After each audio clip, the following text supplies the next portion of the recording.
Hi friends, welcome back to our channel. இன்னைக்கு நம்ம பார்க்க போற இந்த அப்டேட்ல டிஎன்பிசி தரப்புல இருந்து டிஎன்பிஎஸ்சி குரூப் 4 தேர்வர்களுக்கு ஹாப்பியான ஒரு நோட் வந்து அனௌன்ஸ்மெண்ட் பண்ணிருக்காங்க. அதாவது நேத்து நவம்பர் 7ஆம் தேதி என்ன பண்ணிருந்தாங்கன்னா செலக்ஷன் லிஸ்ட் வந்து ரிலீஸ் பண்ணிருந்தாங்க. அந்த செலக்ஷன் லிஸ்ட் ரிலீஸ் பண்ண மறுநாள் என்ன பண்ணிட்டாங்கன்னா மெமோ வந்து அப்டேட் பண்ணிட்டாங்க.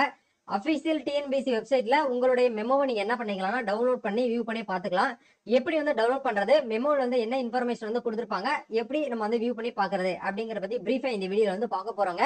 இந்த வீடியோ வந்து ஸ்கிப் பண்ணாம ஃபுல்லா பாருங்க. யாரெல்லாம் டிஎன்பிசி குரூப் 4 எக்ஸாமினேஷன்ல சர்டிபிகேட் வெரிஃபிகேஷன் பண்றதுக்காக செலக்ட் ஆயிருக்கீங்களோ அவங்க எல்லாருமே கண்டிப்பா இந்த வீடியோ வந்து பாருங்க, உங்களுக்கு ரொம்பவே ஹெல்ப்ஃபுல்லா இருக்கும். வாங்க இப்ப நம்ம டைரக்டா வீடியோக்குள்ள போகலாம். ஓகே, இந்த வீடியோக்கு கீழே டிஸ்கிரிப்ஷன்ல மெமோ டவுன்லோட் பண்றதுக்கு உண்டான லிங்க் கீழே டிஸ்கிரிப்ஷன்ல கொடுத்துருக்கேன். அதை கிளிக் பண்ணி ஒன்ஸ் நீங்க என்ன பண்ணிக்கோங்கன்னா உங்களுடைய ரெஜிஸ்ட்ரேஷன் நம்பர், டிஎன்பிஎஸ்சி குரூப் 4 எக்ஸாமினேஷனுடைய ரெஜிஸ்ட்ரேஷன் நம்பரையும் உங்களுடைய டேட் ஆஃப் பர்த்தையும் போட்டு லாகின் பண்ணீங்கன்னா இந்த பேஜுக்குள்ள இருவீங்க. இந்த பேஜ்ல வந்து உங்களுக்கு வந்து மென்ஷன் பண்ணிருக்காங்க பாருங்க. இந்த இடத்துல தமிழ்நாடு அரசு பணியாளர் தேர்வாணையம் கணினி வழித்தறை சான்றிதழ் சரிபார்ப்பதற்கான சான்றிதழ் பதிவேற்றம் செய்வதற்கான அறிவிப்பு அப்படின்னு சொல்லிட்டு நம்மளுக்கு மெமோ வந்து கொடுத்துருக்காங்க. மெமோனா வேற ஒன்றும் கிடையாது, குறிப்பு ஆணை அப்படிங்கிற வந்து சொல்லுவோம். இதுதான் வந்து பாத்தீங்கன்னா மெமோ. இந்த மெமோ வந்து யாருக்கு வந்து ஓபன் ஆகும் அப்படின்னா, யாரெல்லாம் வந்து முதல்ல சர்டிபிகேட் வெரிஃபிகேஷன் பண்றதுக்கு எலிஜிபிளா இருக்காங்களோ அவங்களுக்கு மட்டும்தான் இந்த மெமோ அப்படிங்கறது முதல்ல வந்து கொடுப்பாங்க. சோ நேத்து நவம்பர் 7ஆம் தேதி வந்து நம்மளுக்கு ரிலீஸ் பண்ணிருந்தாங்க பாருங்க. செலக்ஷன் லிஸ்ட், ஷார்ட் லிஸ்ட் வந்து ரிலீஸ் பண்ணிருந்தாங்க. அந்த ஷார்ட் லிஸ்ட் வந்து யாருடைய ரெஜிஸ்ட்ரேஷன் நம்பர் எல்லாம் அவைலபிளா இருக்கோ அவங்க மட்டும்தான் வந்து மெமோ வந்து ஒன்ஸ் வந்து டவுன்லோட் பண்ணிக்க முடியும். சரிங்களா? ஓகே, இந்த மெமோல வந்து என்னென்ன விஷயங்கள்லாம் வந்து சொல்லியிருக்காங்க, என்னென்ன விஷயத்துல நம்ம வந்து ஃபாலோ பண்ணணும் அப்படிங்கறத ஒன் பை ஒன்னா பார்க்கலாம்.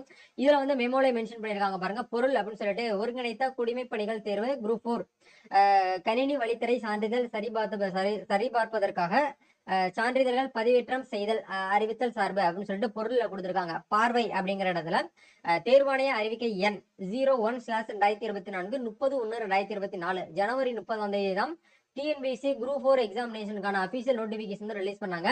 தேர்வரிடமிருந்து பெறப்பட்ட இணையவழி விண்ணப்பம் அப்படின்னு சொல்லிட்டு பார்வைக்கு நம்மளுக்கு வந்து கொடுத்திருக்காங்க. பதிவு எண் அப்படிங்கிற இடத்துல உங்களுடைய டிஎன்பிஎஸ்சி ரெஜிஸ்ட்ரேஷன் நம்பர் வந்து இருக்கும். அது குரூப் 4 உடைய பதிவு எண் இருக்கும். பெயர் அப்படிங்கிற இடத்துல உங்களுடைய பேர் வந்து இந்த இடத்துல இருக்கும். அப்படி கீழே வந்து ஸ்க்ரோல் பண்ணி வந்தீங்க அப்படின்னா உங்களுக்கு இந்த இடத்துல மென்ஷன் பண்ணிருப்பாங்க எப்படி வந்து நம்ம வந்து என்ன சாஃப்ட் காப்பி எப்படி வந்து நம்ம அப்லோட் பண்ணணும் அப்படிங்கறத உங்களுக்கு எழுத்து மூலியமா வந்து கொடுத்திருப்பாங்க. அதெல்லாம் அப்படி நீங்க ஒன்ஸ் வந்து படிச்சு பார்த்ததுக்கு அப்புறம் அப்படி கீழே வந்து ஸ்க்ரோல் பண்ணி வந்தீங்க அப்படின்னா ஒரு 21 பாயிண்ட் அப்படிங்கறத வந்து நமக்கு தெளிவா வந்து மென்ஷன் பண்ணிருக்காங்க. நீங்க டிஎன்பிஎஸ்சி குரூப் 4 எக்ஸாம்ல செலக்ட் ஆனது வந்து எந்த ஒரு பிரச்சனையும் கிடையாது. எந்த ஒரு எல்லாருமே வந்து பார்த்தீங்கன்னா செலக்ட் ஆயிருக்காங்க. பட் இருந்தாலும் இந்த டாக்குமெண்ட் வெரிஃபிகேஷன் பண்ற இடத்துல நிறைய பேர் வந்து ரொம்ப ஸ்ட்ரகிள் ஆகுறாங்க.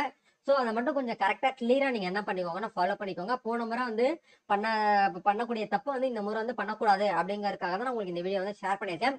இல்ல ஒன் பை ஒன்னா என்ன கொடுத்திருக்காங்க அப்படிங்கறத பார்ப்போம். இந்த டேபிள் காலம்ல நமக்கு மேலே மென்ஷன் பண்ணிருக்காங்க பாருங்க. இணையவழி விண்ணப்பித்தல் கோரப்பட்டுள்ள உரிமை கோரல்னு சொல்லிட்டு கொடுத்திருக்காங்க.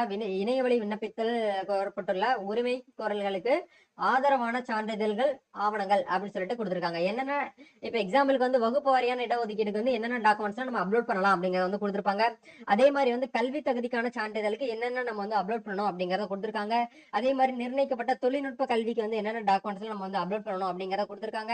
அதே மாதிரி கணினி கல்வி நீங்க வந்து படிச்சிருந்தீங்க அப்படின்னா அதுக்கு என்னென்ன டாக்குமெண்ட்ஸ் வந்து அப்லோட் பண்ணணும், தொலைபேசி இயக்குனர் சான்றிதழ் வந்து எப்படி வாங்கணும், யார்கிட்ட வாங்கணும் அப்படிங்கறது எல்லாமே உங்களுக்கு என்ன பண்ணிருக்காங்கன்னு இந்த டேபிள் காலம்ல வந்து கொடுத்திருக்காங்க. ஒன்ஸ் நீங்க என்ன பண்ணிக்கோங்க, நான் வியூ பண்ணி செக் பண்ணி பாருங்க. நான் உங்களுக்கு ஷார்ட்டா வந்து ஷேர் பண்ணிடுறேன். வகுப்பு வாரியாக இடஒதுக்கீடு அப்படிங்கிற இடத்துல வந்து உங்களுக்கு இதுலயே மென்ஷன் பண்ணிருக்காங்க பாருங்க. மிகவும் பிற்படுத்தப்பட்ட வகுப்பினர் இடஒதுக்கீடுக்காக வந்து பாத்தீங்கன்னா கேட்கக்கூடிய நபர்கள் வந்து பாத்தீங்க அப்படின்னா அதே மென்ஷன் பண்ணிருக்காங்க பாருங்க. மாற்று பாலினத்தர் தமிழ்நாடு திருநங்கை நல வாரியத்தால் வழங்கப்பட்ட அடையாள அட்டையினை வந்து பாத்தீங்கன்னா நீங்க கண்டிப்பா வந்து சமர்ப்பிக்கணும் அப்படிங்கிற வந்து கொடுத்திருக்காங்க. வகுப்பாரியா வந்து பாத்தீங்கன்னா இடஒதுக்கீடு வந்து இந்த மாதிரி விஷயங்கள்லாம் கொடுத்திருக்காங்க. அதே மாதிரி கணவர் பெயரில் இருக்கக்கூடிய சான்றிதழ் வந்து பாத்தீங்கன்னா நீங்க பதிவேற்றம் வந்து செய்யக்கூடாது. கணவர் பெயர்ல இருக்கக்கூடிய கம்யூனிட்டி சர்டிபிகேட் அப்லோட் பண்ணக்கூடாது. நீங்க டிஎன்பிஎஸ்சி குரூப் 4 எக்ஸாம்ல செலக்ட் ஆன மேரேஜ் ஆன உமனா இருக்கீங்க அப்படின்னா நீங்க ஃபாதர் நேம் இருக்கிற மாதிரியான கம்யூனிட்டி சர்டிபிகேட் தான் அப்லோட் பண்ணணும் அப்படிங்கறத ஏற்கனவே நம்ம சேனல்ல ப்ரீவியஸ் வீடியோஸ் எல்லாம் போட்டிருந்தோம். எப்படி வந்து கம்யூனிட்டி சர்டிபிகேட்ல இருந்து ஹஸ்பண்ட் நேம் வந்து இருக்காது, எப்படி ஃபாதர் நேம் வந்து மாத்துறது அப்படிங்கறத பத்தி வீடியோ வந்து போட்டிருக்கோம். அதை நீங்க பார்த்து தெரிஞ்சுக்கிட்டு நீங்க என்ன பண்ணிக்கோங்கன்னா சிவி வந்து அப்லோட் பண்ணுங்க. சிவி அப்லோட் பண்றதுக்கு டைம் லைன் பொறுத்த வரைக்கும் நம்மளுக்கு நவம்பர் 9ஆம் தேதியில இருந்து நவம்பர் 21ஆம் தேதி வரைக்கும் நம்மளுக்கு வந்து டைம் கொடுத்திருக்காங்க. அதுக்குள்ள நீங்க என்ன பண்ணிக்கோங்க அப்படின்னா ஒன்ஸ் வந்து ஆன்லைன்ல சிவி வந்து வெரிஃபிகேஷன் வந்து பண்ணிக்கோங்க. நெக்ஸ்ட் என்ன கேட்டிருக்காங்கன்னு பாருங்க. நிர்ணயிக்கப்பட்ட கல்வி தகுதி தேர்வாணைய அறிவிக்கை எண் நாளான 30/1/2024 அன்று அல்லது அதற்கு முன்னரே தேர்ச்சி பெற்றிருக்க வேண்டும் அப்படிங்கிற கொடுத்திருக்காங்க. மினிமம் நல்லா கவனிக்கணும். மினிமம் டிஎன்பிஎஸ்சி குரூப் 4 எக்ஸாமினேஷனுக்கு 10th குவாலிஃபிகேஷன் போதுமானதுங்க. 10th மேல நீங்க என்ன படிப்பு படிச்சிருந்தாலும் ஒன்றும் பிரச்சனை கிடையாது. டிஎன்பிஎஸ்சி நோட்டிபிகேஷனுக்கு முன்னாடி நீங்க படிச்சிருந்தால் மட்டுமே அது வந்து அப்ளிகபிள் ஆகும். அதை வந்து கன்சிடர் பண்ணுவாங்க.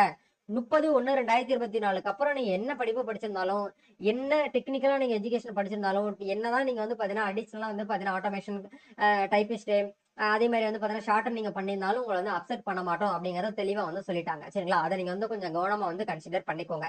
அதை தாண்டி வந்து ஃபைனலா என்ன கொடுத்திருக்காங்கன்னு பாருங்க. நிர்ணயிக்கப்பட்ட தொழில்நுட்ப கல்வி, அதாவது நிர்ணயிக்கப்பட்ட தொழில்நுட்ப கல்விக்கான தேர்வடை அறிவிப்பினால் வந்து அந்த டேட்டுக்கு முன்னாடி நீங்க என்ன பண்ணணும் அப்படின்னா வந்து தட்டச்சு பதிவியா இருந்தாலும் சரி, சுருக்கெழுத்தா இருந்தாலும் சரி, நீங்க என்ன பண்ணிருக்கணும்னா அப்டேட் பண்ணிருக்கணும். அதுக்கு முன்னாடி நீங்க வந்து பாஸ் பண்ணிருக்கணும் அப்படிங்கறத கொடுத்திருக்காங்க. அதே மாதிரி கணினியில் கல்வி தகுதி பெற்றிருப்பதற்கான சான்று அப்படிங்கிற இடத்துல வந்து தொழில்நுட்ப கல்வியியல் இயக்கத்தால் வழங்கப்பட்ட அந்த auto sorry computer Atomos certificate சொல்லுவோம் இல்லையா, சிஇஓஏ அப்படிங்கிற சர்டிபிகேட் வந்து நீங்க வந்து என்ன பண்ணணும் அப்படின்னா வந்து அப்லோட் பண்ணணும் அப்படிங்கிறத கொடுத்திருக்காங்க.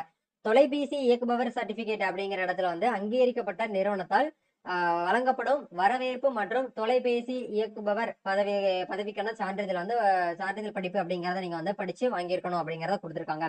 கூட்டுறவு பயிற்சிக்கான சர்டிபிகேட் நீங்க யாருக்கிட்ட வாங்கணும் அப்படின்னா பால் பதிவு செய்பவர் நிலை 3 அப்படிங்கிற இந்த அதிகாரிட்ட போயிட்டு நீங்க என்ன பண்ணணும் அப்படின்னா வந்து சர்டிபிகேட் வந்து வாங்கணும் அப்படிங்கிற கொடுத்திருக்காங்க. வாகன ஓட்டுநர் உரிமம் நீங்க ஃபாரஸ்ட் கார்டியன், ஃபாரஸ்ட் வாட்ச்மேனுக்குலாம் நீங்க அப்ளை பண்ணிருந்தீங்க அப்படின்னா தகுந்த போக்குவரத்து அதிகாரியால் வழங்கப்பட்ட வாகன ஓட்டுநர் உரிமம் சொல்லக்கூடிய டிரைவிங் லைசன்ஸ் நீங்க வந்து அப்லோட் பண்ணணும். சுய சான்றப்பம் அப்படிங்கிற இடத்துல வந்து ஓட்டுநர் உரிமத்துடன் கூடிய வன காவலர் பதவிக்கு தேர்வாணைய அறிவிக்கை எண் குறிப்பிட்டுள்ள அந்த சுய சான்றிதழ் படிவத்தை பூர்த்தி செய்து நீங்க வந்து என்ன பண்ணணும் அப்படின்னு வந்து அப்லோட் பண்ணணும் அப்படிங்கிற கொடுத்திருக்காங்க. முதலுதவி சான்று யாரெல்லாம் வந்து பாத்தீங்கன்னா முதலுதவி சான்று வந்து அப்லோட் பண்ணணும் அப்படின்னா வந்து ஃபாரஸ்ட் டிபார்ட்மெண்ட் அந்த கேட்டகரியில இருக்கக்கூடிய வாட்ச்மேன்ஸ், ஃபாரஸ்ட் கார்டியன்ஸ்க்கு வந்து பாத்தீங்கன்னா நீங்க வந்து என்ன பண்ணணும் அப்படின்னா ஓட்டுநர் உரிமத்துடன் கூடிய வாகன காவலர் பதவிகளுக்கு தமிழ்நாடு ஓர் அங்கீகரிக்கப்பட்ட நிறுவனத்தால் நீங்க வந்து வழங்கக்கூடிய முதலுதவி சான்று வந்து நீங்க வந்து அப்லோட் பண்ணலாம் அப்படிங்கறத கொடுத்திருக்காங்க. நம்ம வீடியோஸ்ல வந்து நிறைய பேர் கேட்கறது வந்து பாத்தீங்கன்னா medical fitness certificate, doctor certificate எல்லாம் வந்து பாத்தீங்க அப்படின்னா எல்லாருமே வந்து அப்ளை பண்ணி வாங்கணுமான்னு கேக்குறீங்க. அப்படி கிடையாது. யாரெல்லாம் வந்து பாத்தீங்கன்னா ஃபாரஸ்ட் டிபார்ட்மெண்ட்ல இருக்காங்களோ அவங்க மட்டும் அப்ளை பண்ணி வாங்கினா போதுமானது அப்படிங்கிற சொல்றாங்க.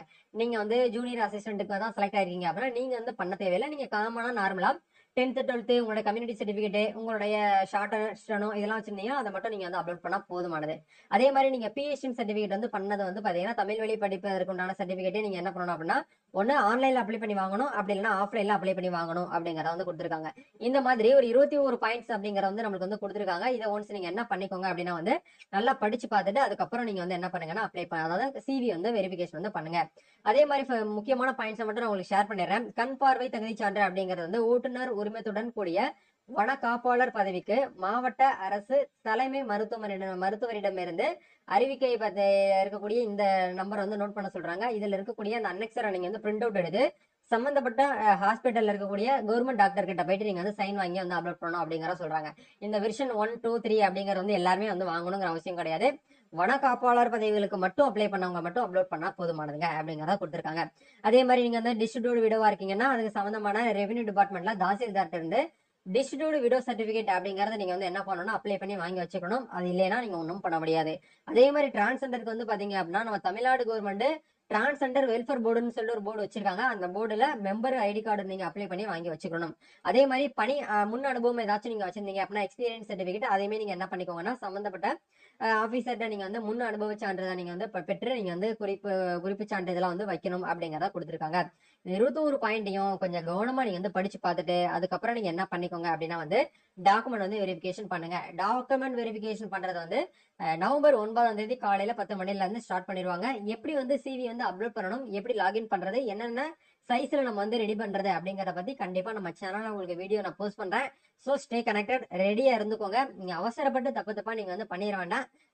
10 o'clock மேல ஆனதுக்கு அப்புறம் நான் ஒரு ஆஃப்டர்நூன் போல கண்டிப்பா நம்ம சேனல்ல உங்களுக்கு வீடியோவை போஸ்ட் பண்றேன்.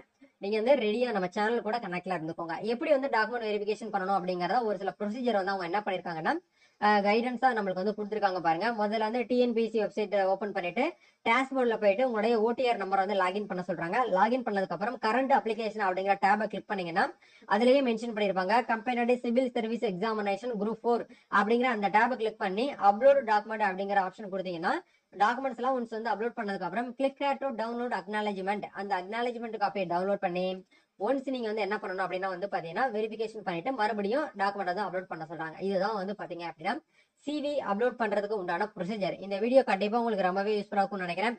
இந்த வீடியோ பிடிச்சிருக்கா லைக் பண்ணுங்க, ஷேர் பண்ணுங்க, கமெண்ட் பண்ணுங்க.